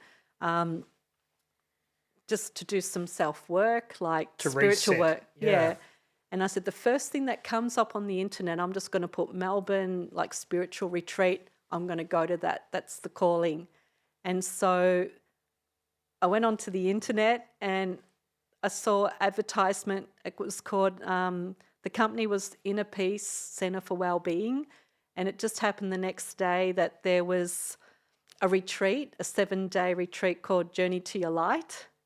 And I went, oh. So I was reading, you know, it was all meditation and yoga and vegetarian food and more about understanding about your authentic self. And you delved into this a little bit already, Yeah. but so you were ready for it. Yeah, so I went along to it, and oh my gosh, it really just opened up my world even more. And I loved one part of it was breath work, and I loved it. I was just so keen to know more, and it's like meditation on steroids. Mm-hmm. And so you get told how to do this circular breathing, and it drops you into altered states of consciousness very quick, within 5-10 minutes. And I loved it so much. I wanted to learn. So I thought, wow, where did this come from? They said it's a 5,000-year-old yogic ancient practice, but it was thanks to a gentleman called Leonard Orr who brought it from India in the late 60s to Western culture. And I went, I want to meet him. And so I did. Wow. I'd saved up and went to do his training. It was more for me, for my own healing, and that when I met him and did his training, he ended up at the end of his training, he actually gave me his handwritten notes and said, oh, Krisy, he said, when you're in your late 50s, you're actually going to do what I do, and you're going to teach this work. And he said, and you'll know what to do with my handwritten notes. And it was a crazy world. Like, he was actually trained by an immortal master who lived hundreds of years old. Like, I couldn't fathom it all. I was like, oh, you know, what's this rabbit hole or realm I'm going into now and stuff? But it started to slowly make sense to me. And so now, I mean, how do I say? Although, you know, there's been a big part of my life in hip-hop and that, and still I love it so much, and, you know, support hip-hop, and that, you know, anytime I get opportunity to DJ, or, you know, to this day, you know, being asked, oh, there's a graph exhibition coming up, can you do something? Or, you know, only a few years ago painted a freight train, you know, every now and then still get asked to paint. And like, I'm just trying to think, like, I just get so surprised that I still get asked to do shows and stuff like that. And I love it. Like, music's such a big part of my life, but even like, you know, this new avenue that's opened up for me, I ended up quitting nursing and getting into breath work. That, you know, music's been such a big key to me growing up, and I still utilise music. And anyone who's come to my breathwork events, like I mix music with it and take people on a journey and love it. Yeah. Breathwork, it's something that intrigues me and I want to get into it. But I've got to say, personally, I've got the worst nasal sinuses. Like, I don't even know where to begin. I feel like I need to work on my breathing before I can do the breath work. Oh, look, it happens to a lot of people, and you can even just do it in and out through your mouth. Or in India, they use what's called it's like a little kettle. It's a neti pot, and you put it in one nostril and then you let go and let all the water seep out, and then you do the other side. Initially, it's quite uncomfortable, but after a while, it cleans what you call in your nose. You've actually got your nadis, and it's like a filter, because we're not conscious of how we're breathing right now, and whether you're breathing through your mouth or your nose, but you have this filter because when you are breathing, all the the pollutants from the air, you don't know. We can't see it with with the naked natural eye. filter, Yeah, because you're breathing straight down into your lungs. So in Western culture, we use tissues to clean our nose, but a practice that yogis do every day is with a neti pot. And, every day. Yeah, and that can clear your sinuses. It's one of the best things for sinuses is to do that every day. I'll have to get onto that. There's also other little tricks I've seen where you can put pressure under the eyes there, and that sort of opens the airways as well. Yeah. As well, cleaning sinuses, massaging there and stuff. Yeah. Yeah. It's all connected, isn't it? Yeah. Sorry you're going through that. But... No, it's just been my whole life. But I'd actually like to get into doing some breathwork stuff, but I know that that's going to sort of hold me back. So I need to work on that neti pot, and then I will. You can do it in and out through the mouth. So yeah, I know. See, I'm aware of my breathing because I've got a microphone so close to me all the time. But before that, I think I used to be a very heavy breather, and now I'm like mindful of it. Yeah, look, it's so important to look after your breathing. It's your life force. And so if you're aware at a young age now what's going on, like learning how to correct that and work with it. Yeah, it's interesting how everything's connected. Like I feel like even posture is connected to your breathing, and there's a lot of different factors and stuff that I've spent most of my life just drinking beers and neglecting my body. But now as I'm getting older, I'm like, I need to start to pay attention to this stuff and listen to my body. When you get to 50, you start becoming aware of all health issues, and health is number one priority. That got to honour your physical body. This is what's holding your spirit, in this physical body. Look after it. It's a privilege, and a lot of people take it for granted. Nothing wrong with drinking. I like a drink. I like a cigarette in a blue moon and stuff like that. But I've just learnt it's, so important to have, as much as you can, a clean diet. Health, healthy body, healthy mind, healthy body. Yep. Do you subscribe to veganism or vegetarianism or? Vegetarian, not full vegan, because I love cheese. Give me cheese and wine. Yeah. So you think that clean eating is important though as well. So like cheese is processed to an extent, but I'm guessing the other stuff you're consuming is not as processed. Yeah. If you can have as raw or healthy as possible, like for me, I've always been vegetarian. So I've just known from a little girl, that's what I've just always been drawn to, just like vegetarian diet. Going back to like when don't consume the Coca-Cola, you knew it was poisonous, you always thought the meat was sort of poisonous as well, or just not for you? I feel like this could be another podcast. If I could tell you what I see in my mind's eye when I see people eating steaks and burgers and that, and I'll get glimpses of the food industry, the beef industry and that, and way in which it's sad, just the way they kill the animals for mass consumption, and that not to honour or respect the animal before. It's awful the way they get tortured, the animals, before they're killed for their meat. And so I'd see things ahead of It's really sad. It was quite scary for me. Uh-huh. Glimpses that I would see, and so I just thought, no, I'm not going to support meat industry. Yeah, which it makes total sense, and I guess that there's a lot of people now that are eating fake meats and all that sort of stuff. Do you think that that's bad?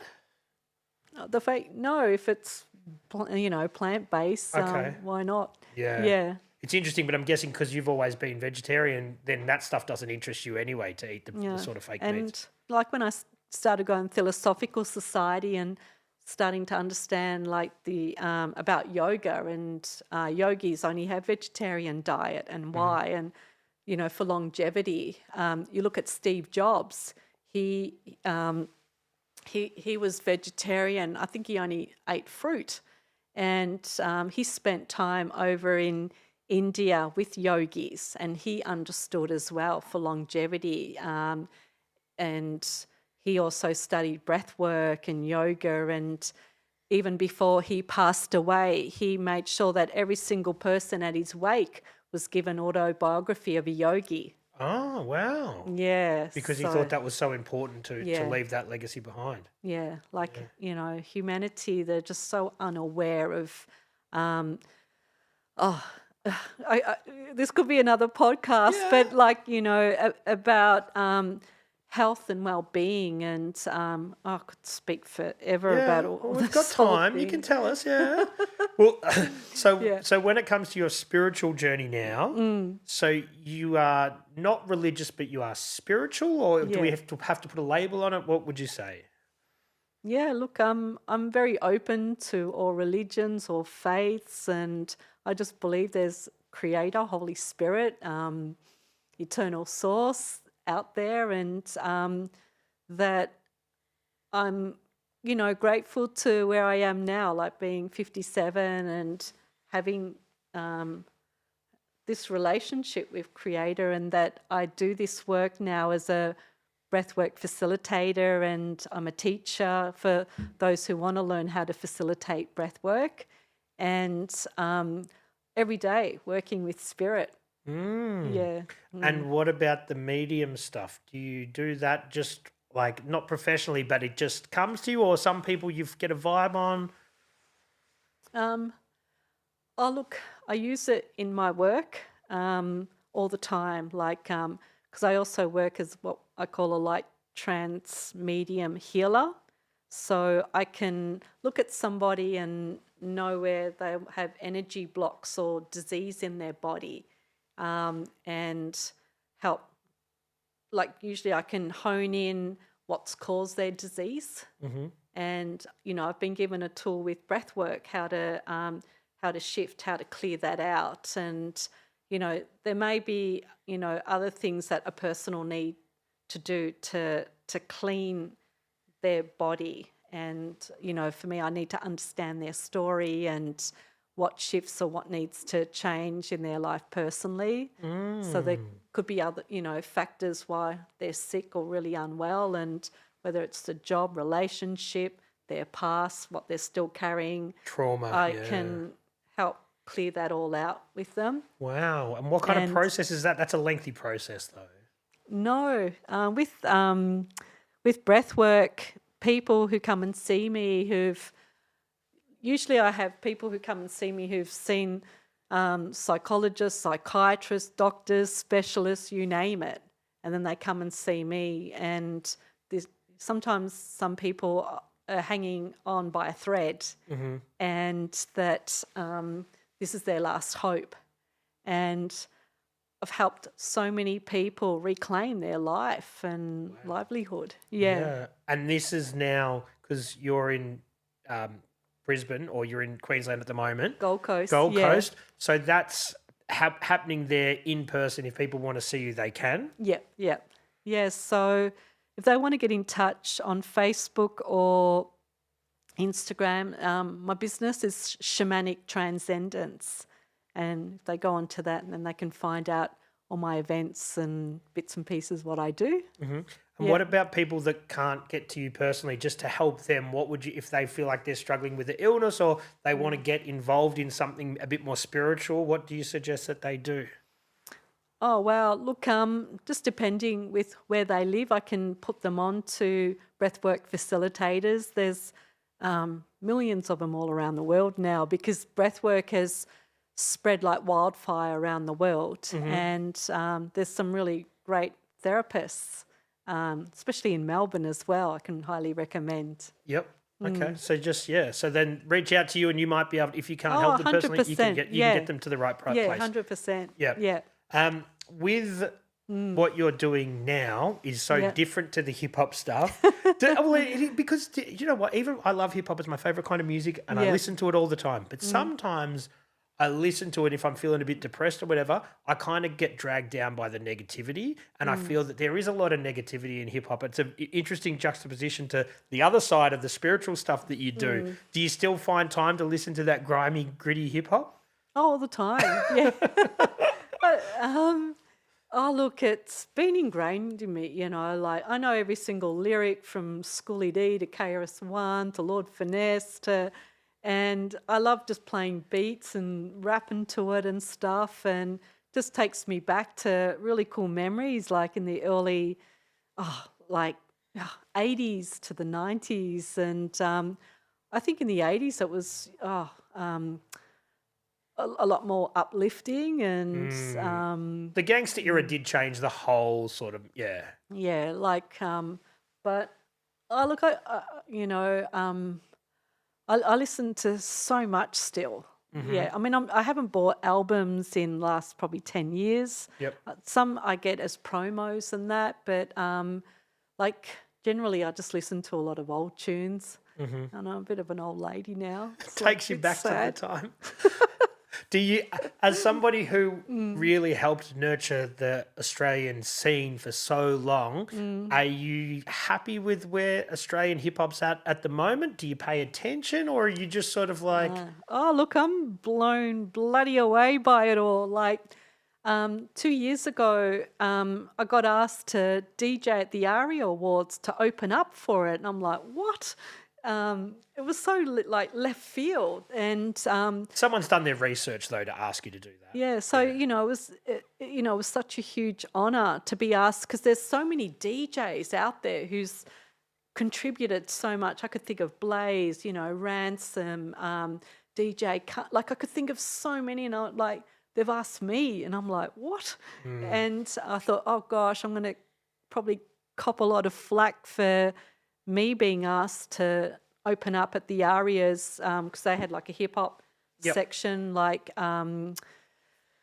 dedicating, to the pioneers. The 50 years celebration. And so I was just shocked I got asked, but I thought, wow, when Montel Jordan rang me and said, oh, your name kept coming up when we spoke to Bliss and Esso, when we spoke to Sound Unlimited Posse, we spoke to How, your name just kept coming up in conversations. So, and I was like, and they said, oh, we're going to put you up at the Crown Casino in Sydney, and it's like $700 a night.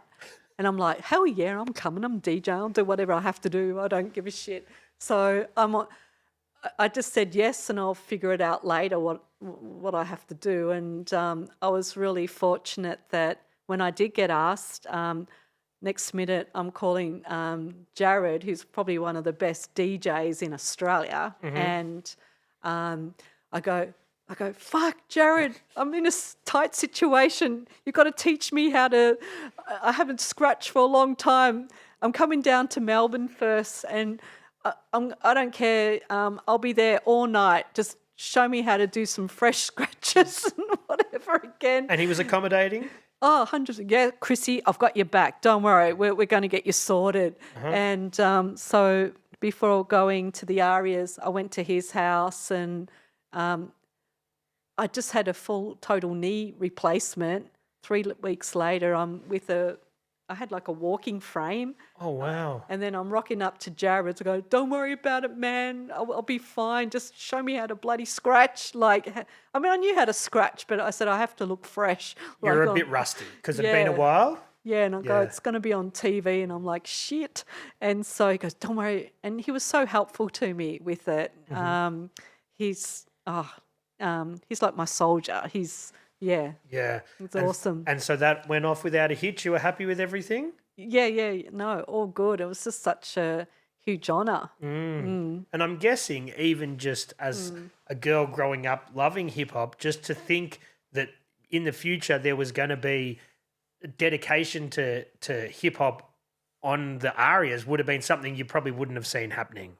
Oh, yeah. I don't know. Are they on drugs or whatever to have asked me to open up for it? I don't know, but I just thank God, Creator, like thank you for this opportunity, and that I needed to kind of like pat myself on the back for so much that I had actually contributed to the hip hop scene. That when I was backstage talking to Bliss and Esso and to Peril and 1200 Techniques and all the boys, I was like, I'm really shocked that I actually got asked to do this. And and they said, you so deserve it, Krisy. You've done so much to pave the way for Aussie hip hop. If you didn't work on radio, would it have the trajectory of what had happened be the same as it is today? So we honour you. Yeah. And so I was just having drinks backstage. I couldn't understand it. I'm just like,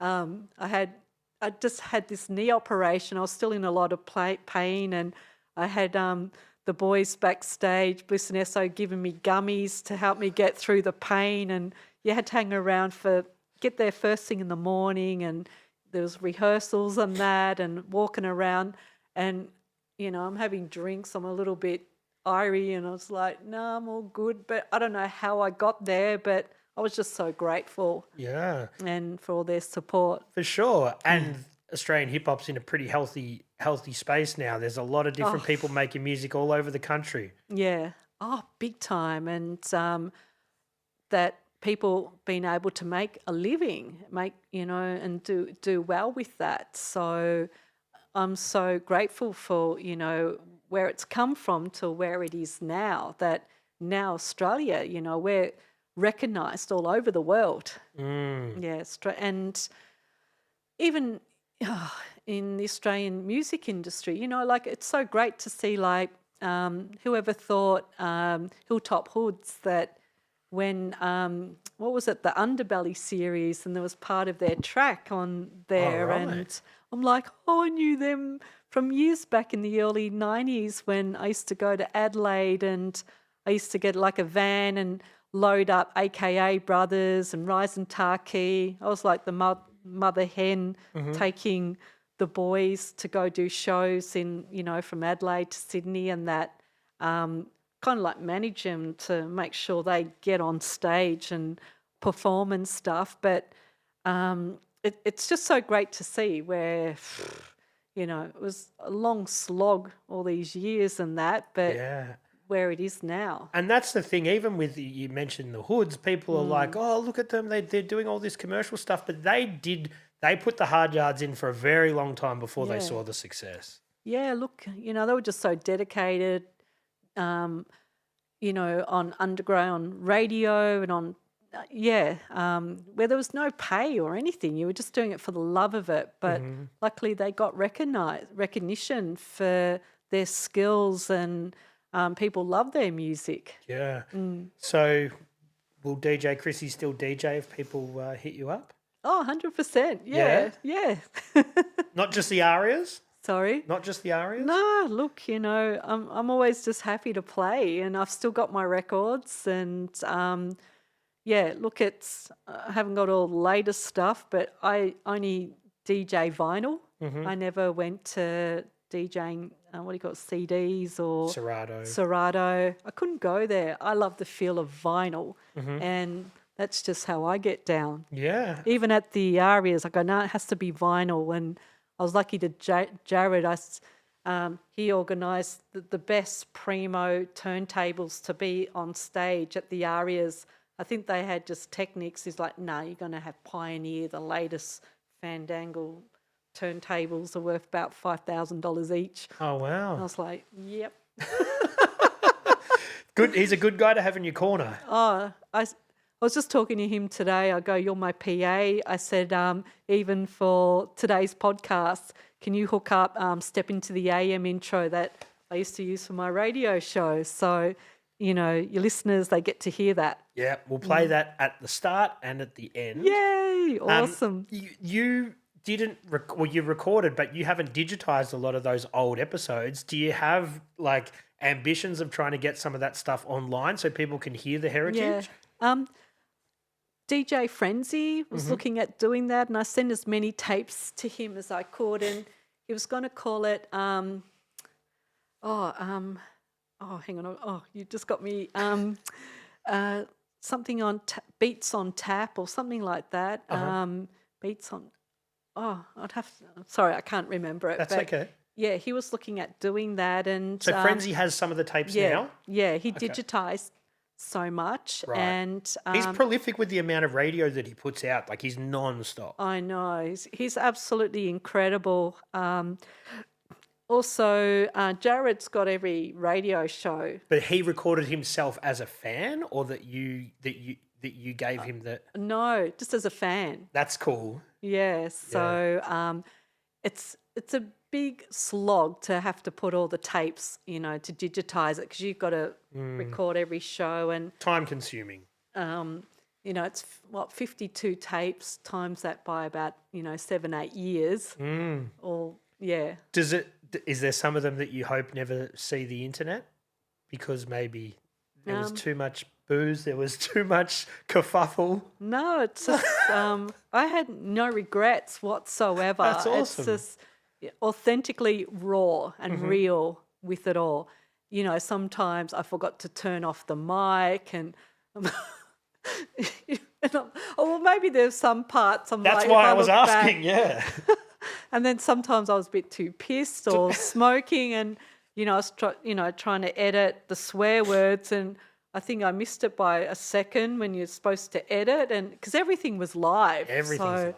And that's one thing that we kind of like miss a little bit in this day and age. Like, even what we're doing now, I don't edit it, but it's as unedited as we can make it. But stuff doesn't happen as live as the radio used to then, and you kind of lose that authenticity a tiny bit, don't you, when everything's recorded and edited? Yeah, I just, I sometimes think my show, I could have made it a lot more cleaner, but I don't know. It's just, it is what it is, and can't change things. But no regrets anyway, by what you say. Yeah. And now, I hear radio, it's so much more slick, and, I'm a real bad organiser. I don't sort of follow, the real linear, way you're supposed to do things and with rules. I'm completely opposite. But that's how you pioneer new stuff. When you follow the rules, you're just going to emulate what's happened before you. When you just move to the beat of your own drum, you're going to sort of forge something different. Yeah, and that's just how I've always been, I guess. Yeah. Is there anyone that you'd like to see come on this show and sit there that hasn't told their story yet? Yes. Oh my gosh. Hang on, I'm just trying to think. J-Red? Well, I'm working on that one. J-Red, definitely Ransom, if you can get him on here. No, that's a tough one, yeah. Okay. Look, it'd be great if you could get the boys like Rice and Tarkey, Esky. Yep, we've had Esky, yep. Oh, you've had Esky? Yeah, cool. he wants to come back and do another one, I think, which would be cool. Okay. So, yeah, Esky's got a lot of history. Oh, 100%. He's awesome, Esky. Yo! MCQ. She was a first female Melbourne hip-hop artist. Yep. Her name's Mary. Are you still in contact with her? Yeah. It's so, even just from a graffiti point of view, I don't know that many female writers. Okay. I'm sure they're out there, but I don't know them. So even just to find female writers from any decade, it's hard. So to find I can hook you up for with sure numbers and stuff. Like, if there's anyone I've got pretty much everyone's numbers or can get in touch. So if you want anyone, on the show, like, even if you can get Frenzy down here. Frenzy has been. Oh, okay. But he didn't promote it. Okay. But I think I'm going to hook up a gig for us to DJ together down here when he's down in December. Cool. Yeah. I'm just trying to think who else. Oh, so Look, you've given us a good list. yeah. As we get close to wrapping things up, is there anything you want to say, or anything you want to sort of get off your chest that maybe we haven't touched on? We covered so much, and yeah, I'm just so grateful that, while I'm down here in Melbourne, I could get to come on the podcast and share my story to all, to those who didn't know about me, and, and also just how with Melbourne hip hop, how it was paved, how, Not was just put out Melbourne, there. Australian hip hop. Yeah. Oh, that's true. Sorry. Yeah. No, but I think Melbourne was the leader of the pack for quite a while, and every other states or cities had their shine, but I think Melbourne was definitely leading the way in that early era. Yeah, no, absolutely true. And look, I'm just so grateful for my life and people who I've met along the way, especially in hip hop scene. That was predominantly a big part of my life, and so uplifting and so much fun. And I enjoyed, and to meet also international artists, and it's just been such a wild, cool ride. Yeah, and there's still lots of wild rides, I'm sure, to come. Who knows what will happen? Yeah. Krisy, I appreciate you taking the time. It's been a great chat, and I'm glad that you finally got down here. And shout out to Brad for making it happen. Yeah. Oh, props to Brad. He's been awesome. Yeah. To drive me all the way out here and look after me, get me coffees and everything else. So, yeah, just absolutely so grateful. And, yeah, just hope people have enjoyed listening, to my story. I'm sure they have. And I'm sure there's more that we can talk about. Next time we get you down here, we might dive in a bit deeper into some of the different aspects of your life. But I think it's been a really great chat so far. I've realised I forgot to talk about my graph stories. Let's do that then. So next time, stay tuned for part 2. Krisy, thanks for coming in. Oh, you're so welcome. I loved it. Cheers. Cheers. 3000.